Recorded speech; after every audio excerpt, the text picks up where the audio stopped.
ये देख रहे हैं सारी सूखी सूखी टहनियाँ हो गई हैं। ये कॉटन बेल है और यहाँ पे मैंने देखा था पहले चिड़ियों ने घोंसला बनाया हुआ था, इसकी वजह से ये सूखी डालियाँ भी मैंने छोड़ दी थी। अब इन्हें सबको ठीक करना है, क्योंकि अगर हम ये नहीं ठीक करेंगे अभी तो फिर सीज़न जैसे जैसे चेंज होता जाएगा ना, तो प्लांट्स की प्लेसिंग भी उसी हिसाब से करनी होती है।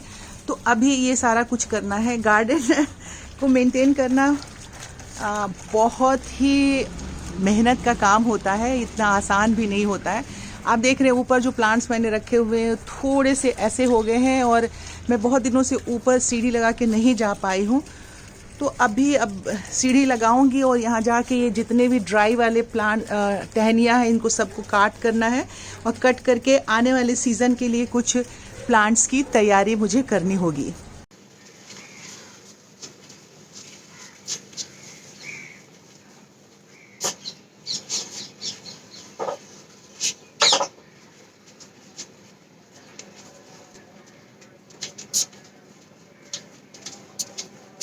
पतंग के धागे जो हैं अभी तक देखिए कि ये यहीं पे घूम रहे हैं। इतने ज़्यादा ये फंसे हुए हैं ना कि इन्हें निकालना इतना आसान नहीं है।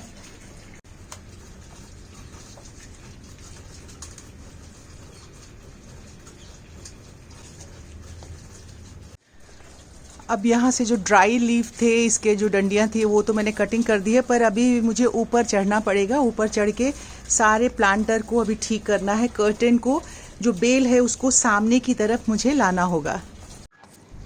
अभी जो स्टैंड मैंने इधर शिफ्ट किया था ना, टर्टल वाइन आप देख रहे हैं, इतना लंबा इतना हो गया है। देखिए कैसे नीचे तक आप देख रहे हैं, कम से कम ये 5 से 7 फुट के लंबाई का है। पूरा नीचे तक फर्श पे आ रहा था। तो मैंने कहा कि इसे शेप अप किया जाए, उसे गुड बेबीज़ बनाया जाए। बेबीज़ ही तो हमारे हैं। हाँ, काटते हुए थोड़ा सा ये लगता है कि अच्छे लग रहे हैं, बट अगर आप कटिंग कर देते हैं ना तो यकीन मानिए इससे और ग्रोथ इनकी अच्छी हो जाती है और प्लांट्स खूबसूरत और लगने लगते हैं। और इसे अगर स्टैंड के हिसाब से आपने इसे कट कर दिया ना तो स्टैंड का कुछ पार्ट दिखता है, कुछ प्लांटर दिखते हैं। अब ये देखिए कितने सुंदर लग रहे हैं, अच्छा लगने लग गया देख करके। तो इसी तरीके से बहुत सारे प्लांट्स थे मेरे गार्डन में जिसको कि मैंने थोड़ी धूप कम इधर पड़ रही थी तो मैंने कहा यहाँ का काम कर लेती हूँ। एज़ यूजुअल ये पूरा वीडियो जो है आगे आप देखते रहेंगे। आज बस इतना ही मुझे काम करना है, क्योंकि इतना सारा काम करते करते लगता तो है इसमें 2 मिनट की बात दिखाई देती है, पर इसको काम करते करते बहुत लंबा समय निकल जाता है, यानी कि 2-2.5 घंटे लग जाते हैं। अब ये देखिए ये मैक्सिकन पिटूनिया है, और कितनी बार मैंने आप सबको कहा है कि मैक्सिकन पिटूनिया ना जंगल की तरह फैलता है ये। और ये विंका का भी वही हाल है, मतलब एक बीज से कम 20 से 25 पौधे तैयार होते हैं और पूरा बीज से जब भर जाए ना। अब ये देखिए फाइकस का ये प्लांट है, इसे इतना अच्छे से मैं शेप अप कर रही हूँ, टोपियरी शेप दे रही हूँ इसको। अब इसमें कब उग गए 15-20 दिन, अगर महीने दिन आपने अगर गार्डन के एक पार्ट को भी छोड़ दिया ना, नहीं देखा तो इस तरह से जंगल उगाता है। खैर मैंने पूरे सारे को थोड़ा सोचते हुए काटूँ ना काटूँ, अंततः जो है क्लीनिंग की जो जज्बा था मेरा वो जीत गया और मैंने पूरे इस वाले पार्ट के गार्डन के जितने प्लांटर्स थे और प्लांट थे उन्हें सारे क्लीन किए, साफ़ कर दिए। अब देखने से अच्छे अच्छे लग रहे थे। प्लांटर भी देख रहे कितने ख़राब हो रहे हैं। पिछले साल बारिश के पहले मैंने इसे पेंट करवाया था, अब इस बार फिर सोच रही हूँ कि पेंट करवाऊँ। दोस्तों, जैसा कि मैं आप सब बताती रहती हूँ कि गार्डन का, और आप सबको भी मालूम है कि गार्डन का काम एक दिन में तो ख़त्म होता नहीं है। अब ये देखिए अचानक मैं अभी सुबह सुबह चाय बना रही थी, उसके बाद आना ही था मुझे गार्डन में, तो मुझे आवाज़ आई। अब यहाँ आई हूँ तो मैं देख रही हूँ कि अब बिल्लियों ने थोड़ा नुकसान पहुंचाना शुरू कर दिया है मेरे गार्डन को, क्योंकि वो कहीं कहीं घुस के बैठ जाती हैं। अब ये देखिए कि वहाँ ऊपर घुस करके वो बैठ रही हैं और ये देखिए कितना सारा इन्होंने प्लांट्स को नुकसान कर दिया। वहाँ ये वाला जो गमला आपको दिख रहा है ना, ये गमला ऊपर रखा हुआ था और ये देख रहे हैं आप एरोहेड का प्लांट उसमें लगा हुआ था।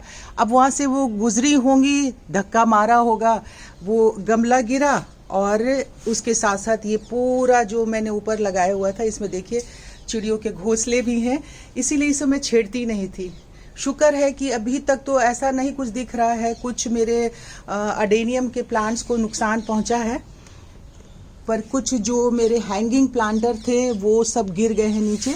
अब इसको पूरा मुझे अभी ठीक करना पड़ेगा, इसे हटाऊंगी। तो इस तरह से काम कुछ और आप कर रहे होते हैं और काम कुछ और आपका बढ़ जाता है। तो चलिए पहले इसको हम अभी ठीक करते हैं। सबसे पहले तो लाइट वाइट ऑफ करना था, क्योंकि आप सब देखते रहते हैं कंटिन्यूसली, तो लाइट का भी मुझे बहुत शौक है। तो बहुत सारे लाइट्स इसमें यहाँ लगा के रखे थे। बुद्ध की जो प्रतिमा है उसके ऊपर पूरा लाइट डेकोरेट करके रखा हुआ था। अब ये खींचा है तो हो सकता है कि तार कहीं से खींच गया हो, पतली तो तार होती है। तो मैंने उसे निकाला, क्योंकि पानी वानी देते समय अगर नहीं हटाऊँगी, नहीं निकालूँगी तो मुश्किल हो जाएगा। और इसे यहाँ से निकालना ही इतनी मशक्क़त वाला काम था, पर मैं भी इतनी ज़िद्दी हूँ तो किसी तरीके से आगे पीछे करके देखिए इसे निकालने की मैं कोशिश कर रही थी, और आखिरकार मैंने इसे निकाल लिया। क्योंकि एक पार्ट पूरा फिट था ना, ऊपर ही मैंने ऊपर जैसे झोपड़ी नहीं बनती है उस तरह से बनाया हुआ था, आप देख ही रहे हैं ये। तो खैर ये और ऊपर रखा हुआ है बिल्कुल टेढ़ा गोल शेप, आप देख रहे हैं इसको एक शेप दिया हुआ था इस तरह से। खैर चलिए अब इसे मैंने निकाल लिया है। निकालने के बाद मैंने देखा, देखिए देखिए कितनी बड़ी इसकी डाली जो है टूट गई है। बाकी मुझे बुद्ध की प्रतिमा को बचाना था ताकि वो ना टूटे, तो खैर वो निकल गया है। कोई भी एक्सेसरीज यहाँ ख़राब नहीं हुआ है। कुछ प्लांट्स डैमेज हुए हैं, उसे मैं आराम से निकाल लेती हूँ। और इसी में तार वगैरह भी लगे हुए हैं ना, उसे भी देख कर निकालना है। तो बड़ा ही, पर चलिए मैंने इसे यहाँ से अंततः निकाल लिया। अब इसे मैं साइड में कहीं रख देती हूँ।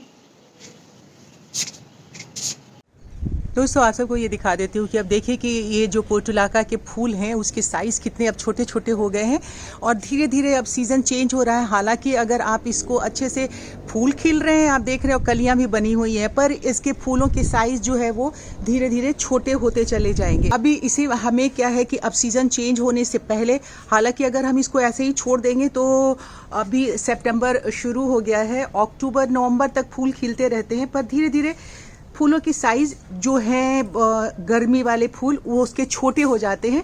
तो हमें इसे प्रिजर्व करके और अलग अलग कलर का, कहीं भी आप एक गमले में बहुत सारी छोटी छोटी कटिंग्स लगा दीजिए, या फिर इस गमले को उठा करके ऐसी जगह पे रख दीजिए कि जहाँ पे पानी मिलता रहे और ये पौधा चलता रहे। फिर जब सीज़न आएगा तो हम उसे फिर से ठीक कर लेंगे।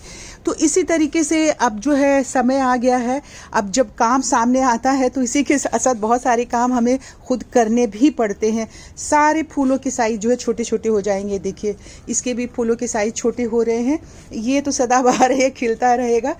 तो मैं सारी चीज़ों को बस इसलिए आपको दिखा रही हूँ, इसलिए बता रही हूँ कि हमें अब रीपोजिशनिंग कर लेनी है अपने प्लांट्स की, और अगर रीपोजिशनिंग नहीं करेंगे तो फिर इसी तरीके से आपका गार्डन उतना खूबसूरत नहीं लगेगा। चलिए यहाँ के सामान को तो मैंने फ़िलहाल तो दुरुस्त कर लिया, जो भी गिरा हुआ था, गमले उमले हटा दिए हैं। तो ये वाला जगह जो है फिर से ठीक हो गया। ऊपर के लिए अब देखूंगी कि मुझे क्या करना है।